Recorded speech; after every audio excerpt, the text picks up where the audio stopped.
Olá, tudo bem? Começa mais um episódio do Resenha Podcast, o programa que trata de temas pesados de forma leve, como uma resenha. O Tribunal de Contas do Estado de São Paulo divulgou o índice de efetividade da gestão e 3 cidades caíram nessa avaliação, dentre elas Taubaté.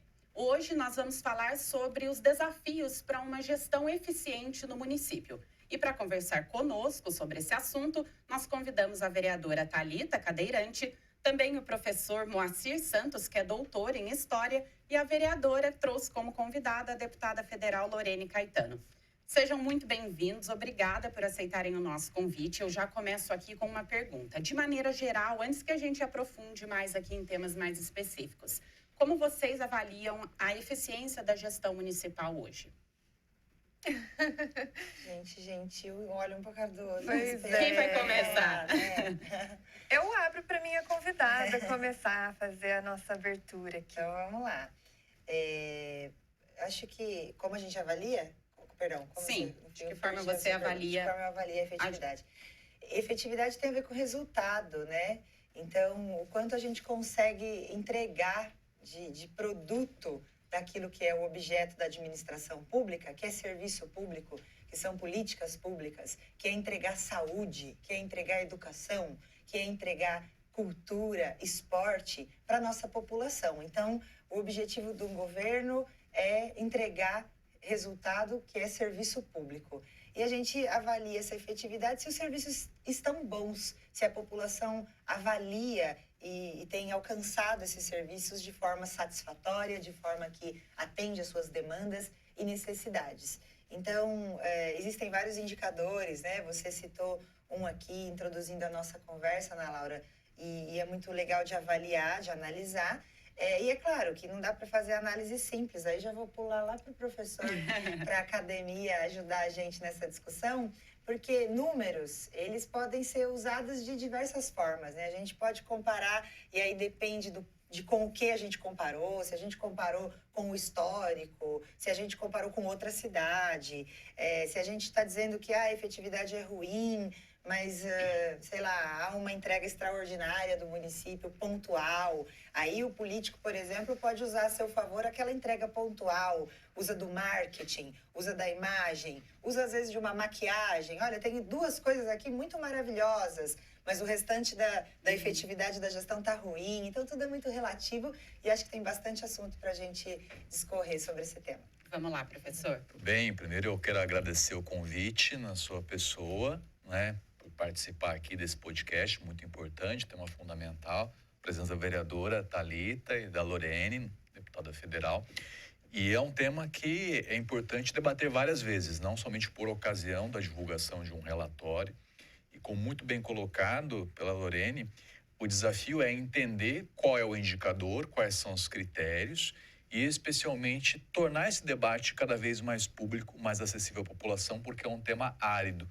Trata-se de gestão, de continuidade ao longo do tempo e, especialmente, de entender como essa avaliação é feita e como aproveitar os resultados para melhorar a eficiência.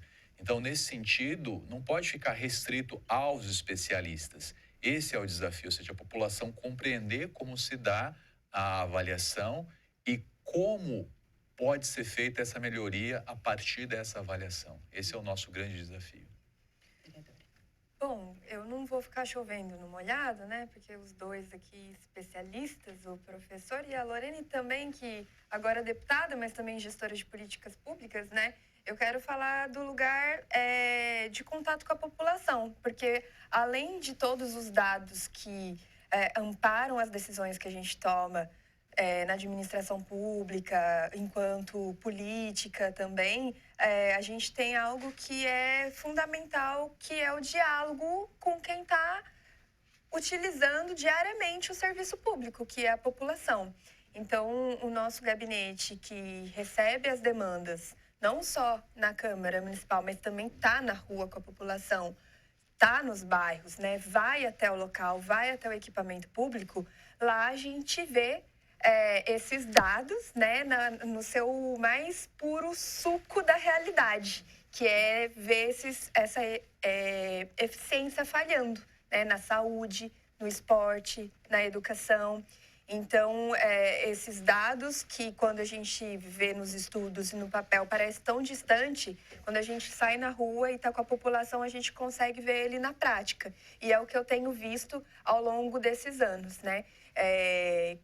E por vários fatores, tem piorado a questão da qualidade, da eficiência da gestão pública, né? Que não começou agora também, porque algo não começa a se deteriorizar do dia para a noite, né? São uma série de escolhas que em algum momento vai colapsar. E hoje a gente está vivendo um grande endividamento do nosso município, né? A gente precisa, para falar desse assunto, falar de recurso, e recurso é finito, né? A gente tem um limite de arrecadação. Um bom gestor é aquele que faz boas escolhas, né? Porque não dá para fazer tudo. E o que eu tenho visto enquanto vereadora, que é quem está mais perto da população, né, o político que está mais perto da população, é que a população não está como prioridade nessas escolhas que precisam ser feitas em relação ao recurso público que é finito. Então, vamos lá, vamos diminuir essa distância que você falou e tornar esse assunto menos árido, como o professor falou. O Tribunal de Contas utiliza, então, 7 áreas, né, para fazer essa avaliação. E eu queria propor para a gente falar um pouquinho sobre cada uma delas, porque assim a gente consegue abranger a cidade de uma maneira geral. O primeiro deles é o planejamento. Então, quando a gente fala em planejamento, estamos falando de definição de metas, utilização de recursos e, posteriormente, os resultados alcançados, né? Ainda de acordo com o Tribunal de Contas, desde 2017, a Prefeitura de Taubaté mais gasta do que arrecada. Então, qual seria o caminho? Diminuir os custos ou aumentar a arrecadação? As duas coisas. A cidade precisa buscar novas fontes de financiar as políticas públicas através de projetos. Há dinheiro disponível no governo federal, estadual e inclusive na iniciativa privada, que com bons projetos elaborados podem ser captados para ajudar a gente a trazer resultados para a população, para o povo, que é o que importa. E, ao mesmo tempo, a gente também precisa fechar a torneira do gasto exagerado, do gasto desordenado, né? De gastar errado, gastar mal. Gastar mal quando você vai lá e compra alguma coisa, comparando com a nossa casa, e você comprou um produto, você comprou ali por impulso e depois ele fica lá guardado, você nem usa ele, né? A vereadora Thalita fez uma fiscalização que eu, como cidadã que acompanha ela e a Câmara de Taubaté, me lembro muito bem. A atual gestão comprou máquinas sanitizadoras, que custavam cerca de R$40 mil cada uma, se eu não estou enganada, e que nunca foram usadas nessa cidade. R$40 mil. O que isso não faz de diferença? Imagina na vida de uma pessoa aqui que nos assiste no resenha, no podcast da TV Câmara, o que isso não impacta? Muitas vezes é a soma do salário de um ano inteiro de um morador de Taubaté, né, de um cidadão. E a administração pública usa desse recurso assim, né, sem planejamento, sem ter clareza no seu orçamento de como que eu pretendo gastar o recurso que não é meu. O governante tem que pensar assim, o dinheiro que é do povo. Então, essas escolhas que refletem daí um planejamento também bem feito, se há competência, se há vontade política de planejar, porque também tem que colocar aqui o fator político de não desejar planejar. Há políticos... Lorene, verdade, isso não é possível. Não é possível. Tem político existe. que não quer planejar. Existe isso, Ana Laura? Existe o político que não quer planejar. E aí fica mais fácil de você justificar as suas ideias mirabolantes ao longo do percurso.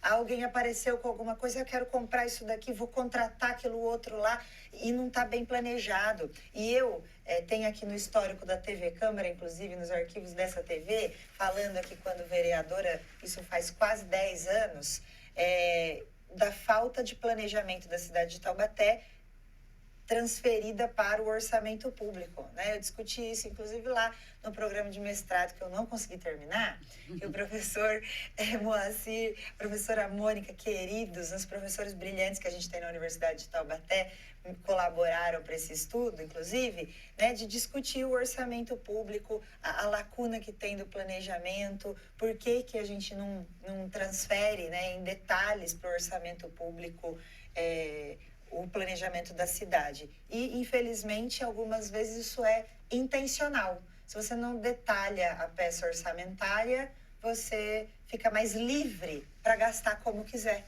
Porque a lei orçamentária, como o nome diz, é lei.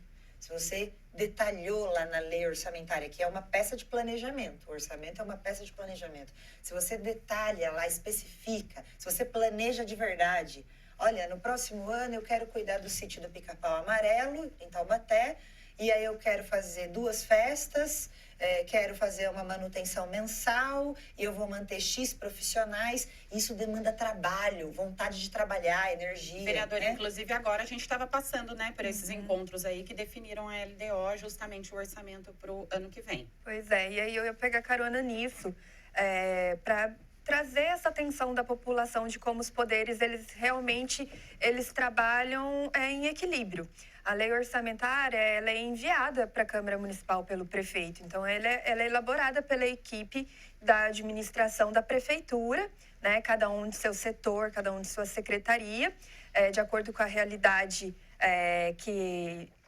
de expectativa de arrecadação, mas a palavra final é da Câmara Municipal. Então, a palavra final são dos 19 vereadores que estão aqui. E se a gente entende que esse orçamento não é realista, se a gente entende que esse orçamento não está de acordo com as reais necessidades da população, que essas não deveriam ser a prioridade, nós deveríamos rejeitar essa lei orçamentária e fazer com que a prefeitura enviasse outra para essa casa, realista, de acordo com a necessidade da população, com as dores da população, dos reais problemas da nossa cidade, com as reais prioridades da nossa cidade. Eu, por exemplo, nesses 4 anos que estou aqui, nunca votei favorável a uma lei orçamentária, porque ela não era real, ela era fictícia. E isso é doloroso, porque é uma das nossas leis mais importantes, a lei orçamentária, né? E aí também, falando ainda disso, e sobre o planejamento, eu consigo dar um exemplo muito prático aqui para a população também que está nos ouvindo entender. Estive num congresso estadual de municípios, junto com a deputada Lorene, que aconteceu em Campos do Jordão, e uma das palestras que nós participamos foi de crises financeiras nos municípios. E o que precisa ser feito quando uma gestão assume com um município, com os cofres públicos endividados do município. E aí, tá lá, rever contratos, né? Nós temos contratos da nossa cidade aqui, por exemplo, com a Eco Taubaté, com a ABC Transportes, que nunca foram revistos e que precisam, já está mais do que na hora de ser revisto, porque nas pesquisas de opinião da população, a população não está satisfeita com a entrega desse serviço, com a limpeza urbana e com o transporte público. A gente continua pagando extremamente caro por esse serviço, se for comparado com outras cidades, por exemplo, que foi o que a gente falou no começo. E a entrega não está de acordo com o que a gente paga. Então, está mais do que na hora de um gestor rever esses contratos. E a gente tem esses contratos há anos e não são revistos.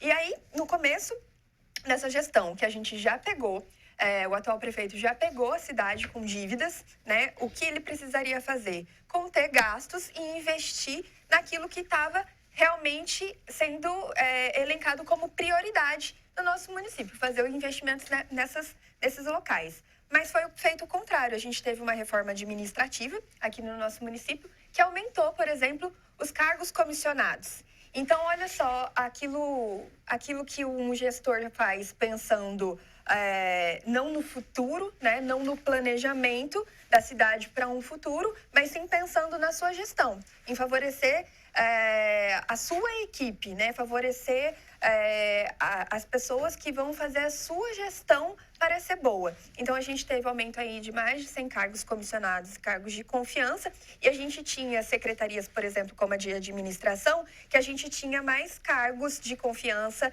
e de comissionados do que de efetivos. Então, era muito chefe para poucos, de muita liderança para poucos liderados, né? Essa é um exemplo de escolhas que precisam ser feitas para terem planejamento. E aí, outras secretarias, por exemplo, como a de obras, a gente não tem na nossa lei orçamentária nenhuma proposta de investimento, apenas de custeio, apenas de manutenção do que já existe, mas nenhum investimento para o futuro, para a gente lidar, por exemplo, com as mudanças ambientais que estão ocasionando em grandes enchentes na nossa cidade e alagando vários bairros. Aí a gente vai falar sobre isso também, mas antes a gente tem uma pergunta do Grandão, que são perguntas dos nossos telespectadores. Vai lá, Grandão.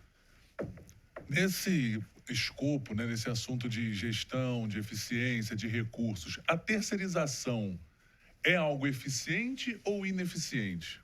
Professor, vou passar a palavra para o senhor. Muito bem, eu vou fazer o gancho para responder essa pergunta com o tema do planejamento, que sempre é um desafio. Planejar é importante, mas também as circunstâncias macro devem ser consideradas. E o município, ele passa por um desafio que é o processo de desindustrialização. É um dos temas de pesquisa que tenho desenvolvido e isso impacta no município, né? Então, a diversificação da economia de Taubaté é um aspecto fundamental e é um desafio que exige aí um planejamento a longo prazo, né? Porque envolve alterar as condições macros. Em relação à terceirização, é um tema fundamental para se discutir, mas ela deve ser feita de maneira cuidadosa para evitar a terceirização da atividade fim, ou seja, daquilo que é essencial à função pública, especialmente pensando aí na aquisição de conhecimento, no aperfeiçoamento, na melhoria da prestação de serviços à população, seja na educação, na segurança e na saúde. Então, é um instrumento de redução de custos, mas tem que ser aplicado com parcimônia, exatamente pensando nos ganhos a longo prazo e não somente no resultado imediato. O senhor está apresentando aí até o que seria uma solução. A gente entra no próximo item, que é a gestão fiscal, que é a estabilidade fiscal ali dentro dos limites legais. Então, como a vereadora citou, nós tivemos aí uma crise financeira instalada no município, corte de repasses, diminuição também de serviços, suspensão de pagamento de empresas gestoras aí da saúde no nosso município. Além dessa que o professor falou, a respeito de terceirização, quais são outros meios aí para que a conta feche? Deixa o professor começar. Bem, essa questão da gestão fiscal ela é fundamental e ela requer não somente um planejamento a longo prazo, não é, em função das despesas e também das receitas, mas melhorar a eficiência dos fluxos administrativos. Ou seja, é preciso se apropriar das melhores técnicas de gestão para ganhar eficiência e reduzir despesa. E o desafio é exatamente a capacitação contínua do servidor público. Lembrando que o servidor público, ele já é um profissional selecionado mediante concurso, então ele tem a sua capacitação, mas é preciso que ele esteja instrumentalizado. E eu vejo que esse é um desafio que está presente não somente nos municípios, mas também na esfera dos governos estaduais e também no governo federal. Ou seja, como melhorar continuamente a prestação de serviços a partir da incorporação das técnicas e dos meios de gestão que estão aí no mercado. Esse é um desafio, não é? E o setor público, ele tem as suas peculiaridades em termos de aquisição, em termos de licitação. Então, é preciso trabalhar a longo prazo. E esse é o desafio hoje do setor público para reduzir os seus gastos, melhorar a eficiência fiscal, né, da gestão e, ao mesmo tempo, combinar isso com o cenário macro. Ou seja, qual é a expectativa de crescimento do país, quais são os setores que vão ser mais dinâmicos, quais são aqueles que requerem mais cuidado. Então, a gestão pública envolve a sociedade, mas também esse contínuo aprimoramento. Perfeito, estou adorando aqui ouvir os especialistas e aprender também, né? A gente não precisa saber de tudo, a gente precisa saber ouvir, saber querer aprender cada vez mais para poder contribuir. Concordo plenamente, acho que além de qualificar a mão de obra que a gente já tem, a gente pode envolver também a sociedade nesse desenvolvimento, né? Com o tipo de serviços colaborativos que podem ser feitos, que eu já vi em vários planos de governo, né, em que a gente envolve associação de bairro, né, as associações que existem já no nosso município de pautas específicas, né, voltadas para as pessoas com deficiência, voltado para a educação. A gente tem essas pessoas que fazem voluntariamente esses trabalhos há anos no nosso município que a gente pode envolver também em parceria com o setor público. Então, a gente tem essas pessoas aqui, a gente só precisa qualificar cada vez mais a mão de obra, né? E criar esse fluxo mesmo para a gente poder aproveitar o que a nossa gente tem de melhor. Muito bom. E eu concluo, acho que, dizendo que precisa de vontade política para isso acontecer também, né? Então, para a gente ter gestão eficiente, tem uma série de instrumentos, uma série de tarefas a serem cumpridas. O professor colocou muito bem, capacitar, né? Formar, no melhor sentido, os servidores públicos para o uso de ferramentas novas, para trazer mais eficiência aos resultados do serviço público, ao uso do dinheiro público também. Mas, para isso, a liderança maior da cidade precisa querer, né? Então, a gente vem aí de gestões que entra prefeito e sai prefeito, e os problemas de Taubaté, em específico, continuam praticamente os mesmos. Eu era criança, adolescente, eu pegava ônibus lá do SECAP para vir para Fego Camargo fazer aula de balé e levava 2 horas o meu trajeto. E hoje, se você perguntar para alguém, eu já não ando mais de ônibus, de vez em quando eu paro no ponto para perguntar, para conversar com as pessoas, mas continua a mesma coisa. E nós estamos falando de quase 20 anos que se passaram, de pelo menos 15, de quando eu fazia esse trajeto, né? A gente vê que a fila de espera da saúde é um serviço na ponta, mas que a gestão fiscal do município nunca deu conta de resolver. Então, tá ruim hoje, estamos com um problema fiscal de equilíbrio das contas, que a vereadora Thalita muito bem fiscaliza aqui, fazendo o que é o seu trabalho de vereadora na Câmara e que aponta tanto para a gente. O problema é de hoje, o problema veio de herança, porque houve uma dívida que foi deixada pelo gestor anterior, as contas da cidade estão em desequilíbrio, colocando em risco a nossa gestão fiscal, mas isso acontece também há um bom tempo, sem que haja instrumentos, né, de gestão, e aí sim, institucionalizados. Eu acho que isso significa, né? Significa colocar na cultura da cidade, colocar na cultura da prefeitura, para que não seja algo que funciona só enquanto um prefeito está lá. Para mim, um gestor que gosta que a cidade fique bonita, fique boa, fique com as contas equilibradas, só enquanto ele é prefeito, essa pessoa não ama a cidade. Se você ama a cidade, se você ama a coisa pública, se você ama o espaço público, o lugar onde você vive, seja a cidade, seja o estado, seja o país, se você ama esse lugar, você quer que ele vá bem, que ele tenha desenvolvimento, independente de você ser o prefeito, de você ser o governante. Por isso, a responsabilidade na gestão fiscal de alguém que ama a cidade, ela tem que se manter enquanto você governa, você quer as contas equilibradas para você conseguir governar, e você tem que olhar para o futuro e manter aquela cidade com equilíbrio fiscal, com as contas em dia. E aí, para fechar só, que eu acho que o que o professor trouxe precisa ressaltar, né? Ele está falando da desindustrialização, tratando isso em trabalho, eu acho que é valoroso, né? A cidade, eu me recordo do dia, eu posso fechar o olho aqui e lembrar, eu falando na tribuna da Câmara, no meu primeiro mês de vereadora, eu mostrei um gráfico que era a composição do PIB de Taubaté. O valor adicionado da indústria já tinha sido ultrapassado pelo valor adicionado do comércio e serviços em 2017. Mesmo ano que você está dizendo aqui, que já era apontado que tem um desequilíbrio nas contas de Taubaté. O que aconteceu depois disso?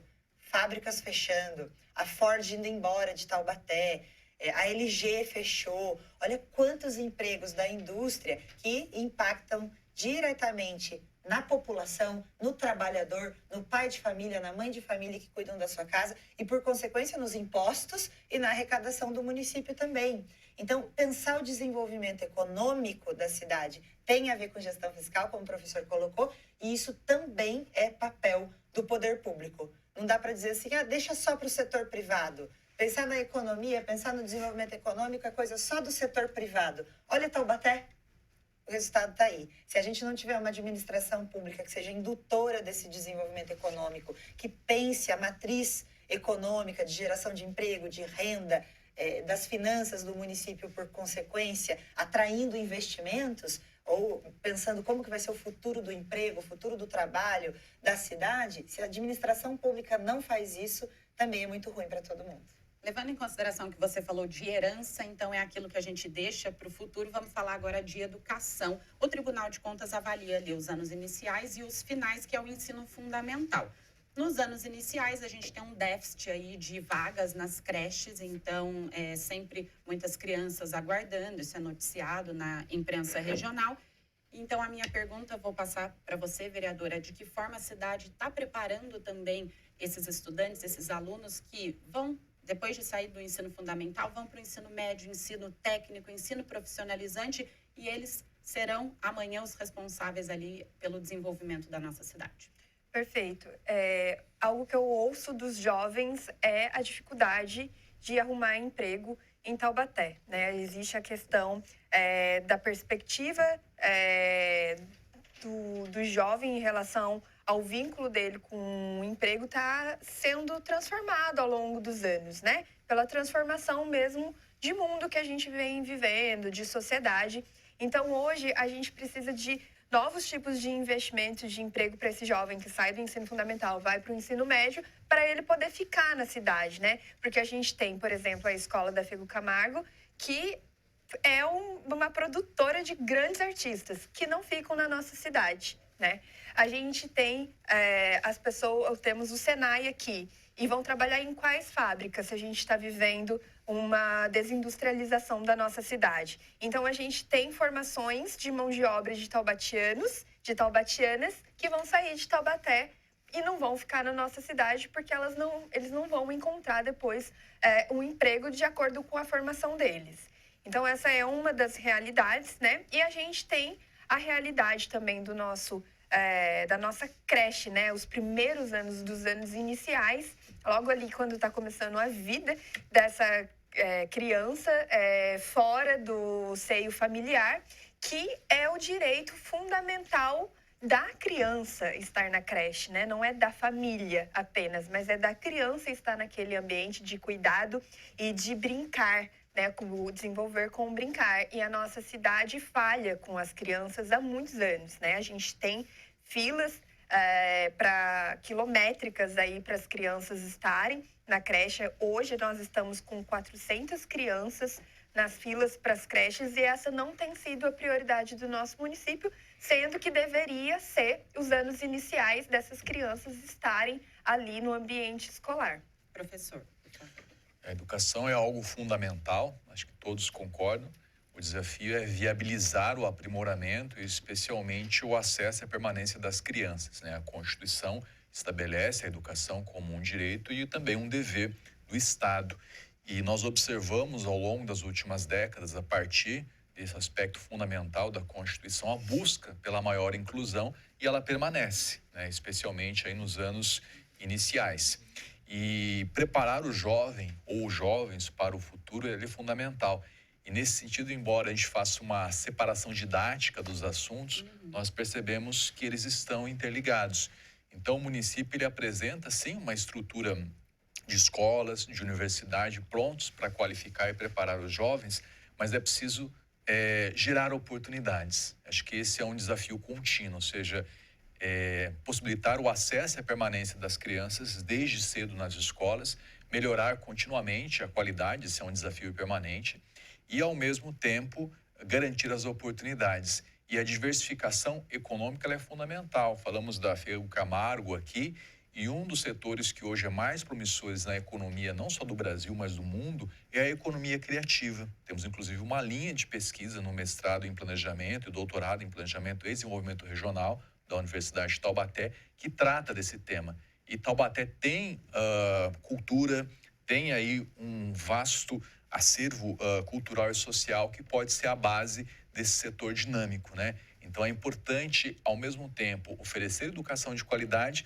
mas conectar isso ao futuro do município, ou seja, o que o município apresenta de potencial e pode ser desenvolvido numa política, que eu diria aqui, a licença, né? Política de Estado, né? Os municípios também têm que ter essa característica, ou seja, mirar a longo prazo para alcançar os objetivos.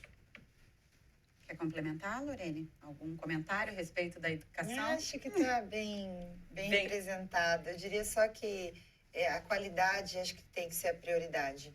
Infelizmente, a educação mira muito em quantidades, porque do ponto de vista dos políticos, né, se agrada a população, se agrada a família só da criança estar dentro da escola e estar recebendo merenda, né? E aí faz o integral, que aqui em Taubaté tem o histórico de ser depósito de criança, né? Deixa a criança o dia inteiro lá, não necessariamente com atividades com qualidade, não por falta de vontade dos trabalhadores, que são também muitas vezes feitos contratos complicados, né? A Universidade de Taubaté, inclusive, é envolvida nesse assunto. Contratos milionários, sempre muito questionáveis, porque o valor que se repassa para os trabalhadores é uma vergonha, né? Então, antes era FUST, agora é FUNCABS e continua sendo uma vergonha o valor que os trabalhadores que estão lá, monitores da educação, então, como qualificar, né? A minha mãe foi uma dessas trabalhadoras porque ela quis. Ela gosta de criança, ela se inscreveu, fez um processinho para ser agente de educação infantil, né, ADI.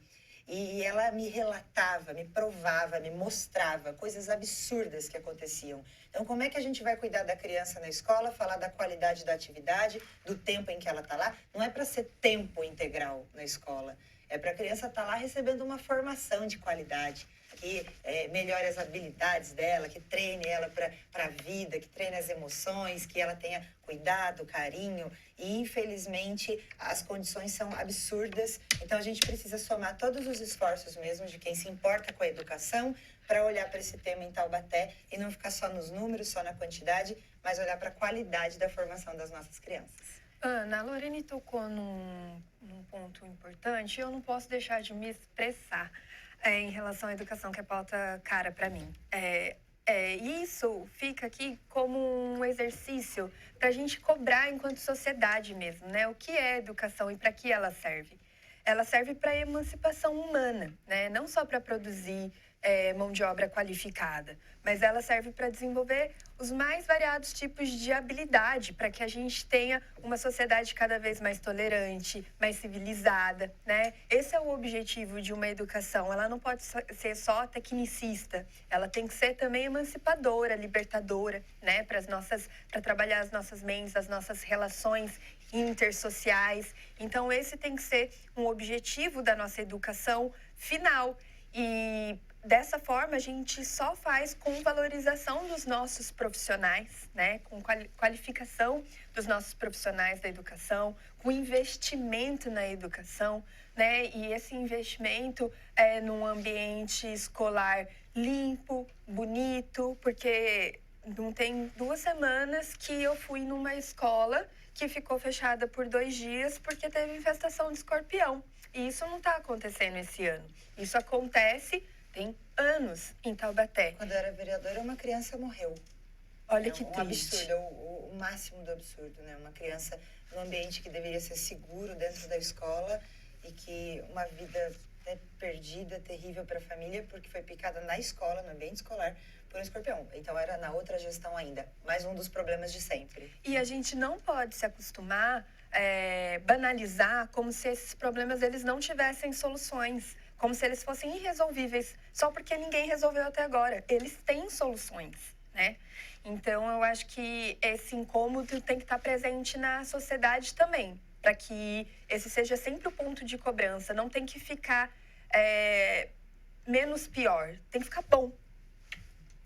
Agora, os próximos assuntos, eu vou reuni-los, como bem o professor colocou, eles estão interligados, né, entre si, que a saúde está voltada ali para a atenção básica e para o meio ambiente. Estou vendo aqui que o Grandão está me interrompendo. Como o telespectador tem prioridade, eu vou para a pergunta do Grandão. A pergunta que chegou para a gente é a seguinte: todos esses desafios da gestão eficiente, como é que a população pode participar? Essa é uma pergunta fundamental, né? É fundamental porque a população é a usuária dos serviços, não é? E ela também, evidentemente, é o destinatário, é o objetivo da administração pública eficiente, seja federal, estadual ou municipal. Então, acompanhar a destinação dos recursos, os processos de licitação e contratação, a qualidade do atendimento, se houver alguma dificuldade, né, entender o porquê e se ela é justificável, né? Então, o envolvimento da população é fundamental. E vejo, do ponto de vista da gestão, que também é uma prioridade, porque o retorno da população é que vai dizer para o gestor público, né, como está sendo realizado na prática esse processo, né? E você coloca a questão da saúde, do meio ambiente, a mudança ambiental que já está em curso, não é mais uma perspectiva de futuro como se colocava há alguns anos, traz novos desafios, porque à medida que há grandes variações de temperatura, chuvas intensas ou seca, isso afeta também a saúde da população e demanda, especialmente, vejo, a política de prevenção, seja em relação a possíveis desastres climáticos, seja em relação a efeitos sobre a saúde.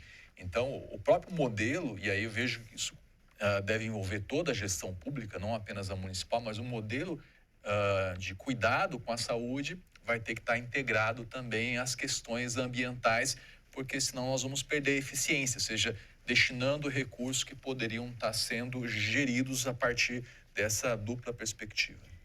De acordo com um dado da Organização Mundial de Saúde, 15 mil pessoas morrem por ano exatamente ali com doenças relacionadas à falta de saneamento básico. Então, o tema, né, o tópico, o meio ambiente, trata também sobre educação ambiental, então está realmente tudo muito interligado. E a saúde, nesse contexto, então, se mostra mais do que tratar doenças. Ela está tratando também ali de seres humanos e de uma continuidade de qualidade de vida, certo? Sim, fundamental. Você toca num aspecto que é essencial, que é o saneamento básico.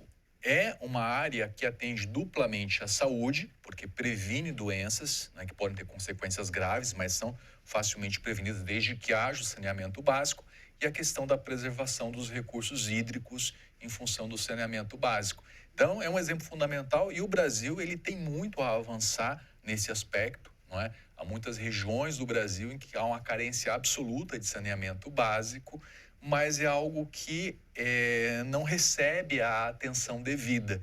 Esperamos agora que com esse maior debate sobre as questões climáticas e a saúde relacionada a isso, que seja levado com um pouco mais de dedicação, porque protege exatamente os setores mais vulneráveis da população e o futuro, que é a preservação do meio ambiente. Olha, eu vou aproveitar a pergunta do Grandão, porque eu sou um pouco avessa a essa corrente de pensamento de que a sociedade civil como um todo não se engaja na política, né? E eu acho que toda relação ela é uma via de mão dupla. Quem está na liderança da política também está a fim de que a população se engaje nela, né? Então, eu vejo muitas vezes pessoas ocupando cargos políticos dizendo a gente faz audiência pública, mas olha, a população não vem, né? É como se fosse sempre vem a nós ao vosso reino. Mas nós precisamos ir também à população, criar essas pontes, né? A gente está falando de trabalhadores, de trabalhadoras que acordam às 6 horas da manhã, deixam seus filhos na escola, pegam um transporte público, vão para um trabalho, ficam até 6 horas da tarde, depois pegam um trânsito, pegam um filho, vão para casa, cuidam da casa e a gente ainda cobra que eles se engajem na política vindo até nós. Então, é preciso que a gente crie ferramentas, né? E elas podem ser utilizadas na palma da mão com o celular. Hoje a internet pode facilitar esse contato entre os gestores, entre as lideranças políticas com a sociedade civil. E a gente já tem outras ferramentas presenciais também que são menosprezadas há muitos anos pelas pessoas que ocupam os cargos políticos. E eu posso citar aqui os conselhos municipais, que eu luto arduamente para a manutenção deles desde o início do meu mandato e também para a abertura de novos conselhos municipais, que um bom gestor, um gestor inteligente, vai usar esses conselhos como braço para a gestão dele. São pessoas ali livremente, né, que conhecem as demandas da pauta do conselho e elas dedicam um tempo da vida delas sem cobrar nada para isso, para estarem ali debatendo cidade. Então, um gestor inteligente, né, que se preocupa de verdade com a população, ele vai estar ali presente nesses conselhos, né, ouvindo, pegando os documentos, mas o que eu escuto dos conselheiros é justamente o contrário. A gente já enviou ofícios, a gente já fez estudo, a gente já fez propostas e a gente não recebe sequer uma resposta. Então, como cobrar da população esse engajamento, se quando a população tenta se engajar, as portas estão fechadas? Então, eu acho que essa é uma relação de via de mão dupla que precisa ser fomentada pelos dois lados. A população, para se engajar, precisa encontrar um ambiente propício para que ela também seja recebida, né? Só dar com a cara na porta vai fazer com que a população fique cada vez mais distante mesmo dos assuntos políticos. E em relação ao meio ambiente, às vezes parece algo muito distante de nós, né? Não, porque o desmatamento, e conversando com as pessoas na rua, acontecem só lá nas florestas fechadas, né? Não acontece aqui pertinho da gente. Não, porque essas crises climáticas, né? Essas mudanças são coisas a muito longo prazo. A gente está discutindo hoje mesmo, a possibilidade da instalação de uma usina termoelétrica em Caçapava, que faz divisa com Taubaté, Aliquiririm, que vai impactar drasticamente na nossa qualidade de ar, da nossa qualidade de vida. Só esclarecer para os nossos telespectadores que o hoje da vereadora é 21 de junho, que acontece uma audiência pública aqui na Câmara de Taubaté, como o programa é transmitido ao longo aí do tempo, então hoje é 21 de junho. Perfeito, né? Hoje, na data de 21 de junho, mas é hoje do atual também, do agora, né? Nesse momento, pleno século XXI, estamos em 2024 e a gente está discutindo uma forma de geração de energia extremamente ultrapassada, né? De gases de energia não renovável, que vai poluir o nosso meio ambiente, ainda mais se tratando de um vale onde não vai ter a dispersão desses poluentes aqui, né? E vai impactar na qualidade do nosso ar, vai produzir cerca de 3.000 toneladas de gases poluentes que vão para a atmosfera e que podem ocasionar em chuvas ácidas. Então, a gente está falando de algo que está acontecendo atualmente com as nossas pessoas, daqui de Taubaté, daqui do Vale do Paraíba. Não é lá de outro estado, não é lá de cima nem lá de baixo. A gente está falando daqui. Lorene, e as pessoas estão mais engajadas ou está faltando abertura por parte dos nossos representantes também? Você já esteve no Poder Legislativo aqui hoje como deputada federal. De que forma você sente essa interação? Eu sinto que as pessoas participam muito mais da política hoje em dia e isso é bom. Mas a gente tem que vencer o desafio da desinformação.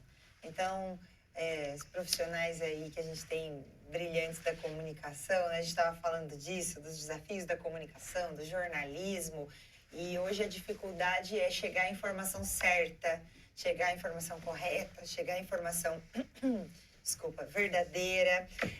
E um processo que inclusive envolve o outro tema da educação, né? De uma formação de educação para a vida, como a Thalita falou, muito mais do que só formar profissionais, formar trabalhadores, formar gente que consiga interpretar um texto, formar gente com senso crítico para receber uma informação no celular, no Zap, e não acreditar nela de pronto, bateu o olho, achou que é verdade absoluta. Então, quantas coisas a gente vem enfrentando no nosso país e no mundo por consequência da desinformação, né? Então, as pessoas querem participar, elas têm participado mais, só que elas têm recebido informações ruins e a gente precisa de um esforço coletivo, e que para mim está a resposta na educação, na base, para que as nossas crianças, os nossos jovens, e isso se multiplica aos nossos adultos, aos idosos. Olha a quantidade de golpes que existem. Eu tenho tratado isso também lá enquanto deputada federal. O país vive em situação de golpe. A qualquer minuto no seu celular chega uma mensagem de alguém dizendo que o seu filho foi sequestrado. E chega para uma mãe que o filho trocou de número de celular e daí 2 dias depois ou algumas horas depois, né, dependendo se o golpista dá sorte ou não, da mãe não ter falado com o filho naquele intervalo, pede dinheiro para a mãe. Então, isso está acontecendo enquanto a gente está aqui, por motivos de desinformação, de dificuldade da nossa população, do povo em geral, em lidar com a informação, em lidar com o celular. Então, participar é importante, a gente vem participando mais, a gente precisa agora qualificar essa participação. E é responsabilidade do próprio governo também gastar, eu queria dar esse número aqui para o nosso debate, 8 milhões de reais. É a média anual que a cidade de Taubaté gasta com publicidade. 8 milhões de reais. Você pensa, o que dá para fazer com 8 milhões de reais? Muita coisa, né? E a cidade gasta com publicidade. Então, que publicidade? É publicidade para fazer campanha do quê? Para quem? Vamos usar então desse dinheiro aí, já que é para usar, que é bastante dinheiro, e vamos fazer campanhas de publicidade, de informação, de comunicação mais adequadas. Vamos fazer uma coisa que eu acho que falta muito para Taubaté, que pode colaborar com a nossa participação, que pode colaborar com soluções para o meio ambiente, para a saúde, para todos os temas que a gente precisa tratar, que é se aproximar da universidade. A universidade é uma potência, a universidade tem pessoas brilhantes, estudiosos incríveis, que são reconhecidos muitas vezes fora daqui, mas não utilizados na nossa cidade. Isso também não é de hoje. Dizer que fez contrato com a universidade, eu citei no tema da educação, ajudei a universidade, fazendo contrato com a universidade. Não estou falando disso. Estamos falando de muito mais que isso. De aproveitar algo que o valor aqui, ó, não é material, né, é abstrato, que é o conhecimento. Imagina a cabeça aqui do professor Moacir e tudo de conhecimento que ele já produziu, que ele já estudou, que ele já... ele, a professora Mônica, eu posso falar no nome dos dois que eu conheci mais de perto, e outros professores que a gente sabe que são maravilhosos na universidade. E o que a gente pode aproveitar dos alunos, dos cursos, das formações, da engenharia da Universidade de Taubaté, da medicina para a nossa saúde. A gente tem uma engenharia agrônoma, uma faculdade muito boa, muito potente com relação ao meio ambiente, e a cidade de Taubaté não é de hoje, é um problema de sempre, sempre foi assim, não aproveita bem do conhecimento que a universidade pode trazer para a gente comunicar melhor. A gente tem uma faculdade de comunicação inteira nessa cidade que forma profissionais brilhantes, como a Ana Laura, como muita gente que trabalha aqui nessa TV Câmara. E o que a gente está fazendo para comunicar melhor? Para gastar esse dinheiro do orçamento da cidade em parceria com a universidade para ampliar a participação popular e melhorar as nossas soluções enquanto cidade. Nós já falamos um pouquinho sobre o penúltimo tema, que é cidades protegidas, que é justamente proteger os cidadãos frente a essas mudanças todas climáticas que a gente vem enfrentando. E eu quero já partir, então, para o nosso último item, porque vem de encontro ao que você estava falando sobre como nós estamos transmitindo essas informações para a população, que é justamente utilizar os recursos da tecnologia para fazer com que esses dados cheguem até a população. A gente poderia usar melhor esses 8 milhões citados pela deputada, professor? Olha, a comunicação pública é um desafio. Ela sempre pode ser aprimorada, especialmente para que ela seja também uma via de mão dupla, né? Como a Thalita colocou. Ou seja, no passado, as ferramentas de comunicação tinham um outro perfil. A comunicação ela era de massa, ela era o emissor e o receptor, ou seja, traduzindo, alguém dizia e o restante escutava. E hoje há uma possibilidade de aumentar a interação entre a administração pública e todos os setores que a compõem e a sociedade. O desafio é, além da transparência, além da eficiência, é a informação ser inteligível, ela ser comunicada de um modo popular, que as pessoas consigam entender, e especialmente esse canal de retorno, né? E como a vereadora Thalita colocou muito bem, aproveitar as ferramentas que temos hoje para facilitar esse contato. Isso é um desafio. Falando, parece muito simples, né? Porque há o aparato tecnológico, a legislação permite, não é? Mas o desafio é exatamente conseguir atingir esses diversos públicos, não é? Porque hoje as pessoas estão nas redes sociais, estão na comunicação tradicional, as pessoas experientes, mais velhas, têm um outro perfil de se comunicar, o jovem tem um outro perfil. Então, são muitos desafios, o que não significa que não devem ser enfrentados, né? A comunicação pública ela é fundamental para o desenvolvimento do município, né? E é um aspecto que os gestores devem sempre contemplar. Thalita, está faltando transparência nesses dados também?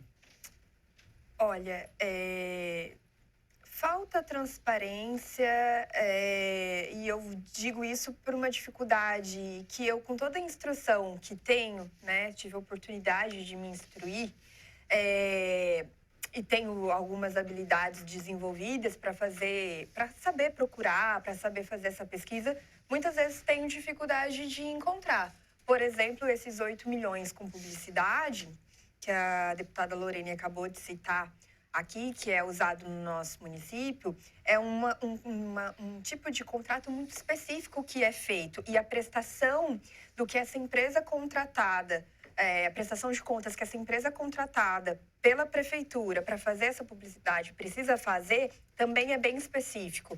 E eu tive que entrar com uma ação judicial para a prefeitura poder me enviar para uma casa de fiscalização, que é a nossa Câmara Municipal, né, o contrato e o portal de transparência específico para eu ver o que esses 8 milhões estavam sendo gastos especificamente com cada publicidade. Então, olha só a dificuldade para mim, que tenho todas as ferramentas e instruções e habilidades que possibilitam que eu faça esse tipo de fiscalização, ter acesso a esses dados. Imagina para a população que não tem todas essas ferramentas e também não tiveram a oportunidade de se instruir, né? Então, tem essa questão da transparência que precisa ser melhorada, mas eu quero também puxar para a questão da educação, né? A gente precisa não só tornar a linguagem mais acessível, como o professor falou, que eu concordo com ele, de uma forma que a população, independente da sua idade ou da sua escolaridade, vai conseguir acessar aquilo que está sendo transmitido para ela, mas a gente também precisa investir para que as pessoas desenvolvam cada vez mais as habilidades necessárias para esse mundo cada vez mais conectado, né, virtualmente. Então, a nossa realidade de revolução tecnológica, ela tem avançado num tempo recorde e a gente precisa ter na nossa educação esse olhar para a formação desse sujeito, desse indivíduo que vai estar nesse ambiente cada vez mais tecnológico.